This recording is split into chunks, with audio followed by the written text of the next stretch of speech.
আসসালামু আলাইকুম everyone, welcome back to my channel. আশা করি আপনারা সবাই অনেক ভালো আছেন।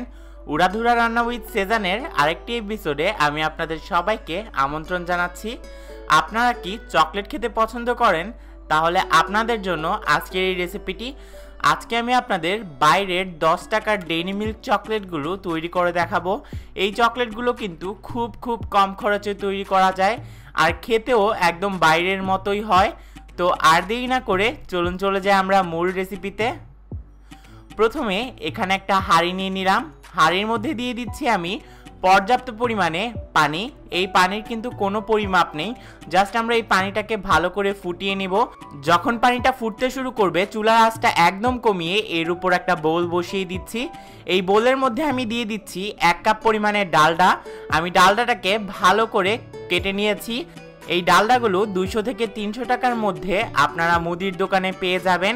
এই ডালডাগুলো কিন্তু স্বাস্থ্যের জন্য তেমন ভালো না, তবে বাইরের যে 10 টাকার ডেইরি মিল্ক চকলেটগুলো আছে সেগুলো কিন্তু এই ডালডা দিয়েই বানানো হয়।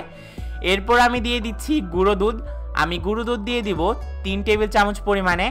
আপনারা চাইলে আরেকটু বাড়িয়ে দিতে পারেন। এখন সব কিছু একটু ভালো করে মিক্স করে নিলাম। মিক্স করার পর আমরা এর মধ্যে অ্যাড করে দিব কোকো পাউডার। ভালো ব্র্যান্ডের কোকো পাউডার দেওয়ার চেষ্টা করবেন। আমি এখানে কোকো পাউডারও দিচ্ছি প্রায় 3 টেবিল চামচের মতো। সবটুকু দিয়ে এখন ভালো করে মিক্স করে নেব। আর দিয়ে দিব 1 চা চামচ পরিমাণে চকলেট ইমালশন। চকলেট ইমালশনটা দিলে আপনার টেস্টটা বেশি হবে। আর দেখতেই পাচ্ছেন মাঝে দিয়ে আমি স্মেল করে নিচ্ছিলাম, কারণ চকলেট ইমালশনের স্মেলটা আমার কাছে অনেক ভালো লাগে। এখন আমরা এর মধ্যে দিয়ে দিচ্ছি 1/2 কাপ পরিমাণে পাউডার সুগার। এখানে কিন্তু অবশ্যই গুঁড়া করা চিনি ইউজ করতে হবে, তা না হলে কিন্তু হবে না। আপনারা চাইলে একটু বাড়িয়েও দিতে পারেন আপনাদের টেস্ট মতো। তো এখন সব কিছু ভালো করে মিক্স করে নিচ্ছি। মিক্স করার পর আমরা এরকম একটা সিলিকন মোল্ডে ঢেলে নিচ্ছি। আপনারা চাইলে আপনাদের বাসায় যে আইস ট্রেগুলো আছে ফ্রিজের জন্য সেগুলোতেও ঢালতে পারেন। আমি জাস্ট এই সিলিকন মোল্ডগুলোতে ঢেলে নিচ্ছি। এগুলো আপনারা গুলশান ডিএনসিসি মার্কেটে 200 থেকে 250 টাকার মধ্যে খুব সহজেই পেয়ে যাবেন। তো সম্পূর্ণটা ঢেলে দিয়ে দিলাম। এখন এটাকে আমরা ফ্রিজে রেখে দিব প্রায় আধা ঘন্টার জন্য। আধা ঘন্টার মধ্যেই কিন্তু এটা সেট হয়ে যাবে।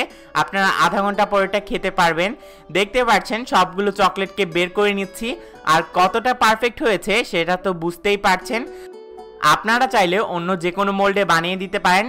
এটা তো একটা 10 টাকার ডেইরি মিল্ক চকলেটের রেসিপি। আপনারা যদি দামি চকলেটগুলোর রেসিপি চান অবশ্যই আমাকে কমেন্ট সেকশনে কমেন্ট করে জানাবেন। এইগুলো বানাতে কিন্তু 20 থেকে 30 টাকার বেশি একদমই খরচ হয় না, তবে টেস্টটা একদমই বাইরের মতো পাওয়া যায়। তো দেখতেই তো পেলেন বাইরের জিনিসগুলো কিন্তু অনেকটাই অস্বাস্থ্যকর, তবে বাসায় তৈরি করলে এটা একটু স্বাস্থ্যকর হয়ে ওঠে। তবে আমি কখনোই বলবো না ডালডা খাওয়ার জন্য, কারণ ডালডা স্বাস্থ্যের জন্য অনেকটাই ক্ষতিকর। তো আমি বলবো এইসব চকলেট অ্যাভয়েড করার জন্য। আপনারা অনেকেই রিকোয়েস্ট করেছিলেন তাই এই রেসিপিটা দেওয়া। আর আজকের এই ভিডিওটা যদি ভালো লেগে থাকে একটা লাইক দিয়ে দিতে ভুলবেন না। ফ্যামিলি এন্ড ফ্রেন্ডসের সাথে অবশ্যই শেয়ার করে দেবেন। আর আমার ফেসবুক পেজে লাইক দিয়ে আমার পাশে থাকবেন। আর যারা এখনো সাবস্ক্রাইব করেননি আমার চ্যানেলটিতে সাবস্ক্রাইব করে দেবেন। Bye bye.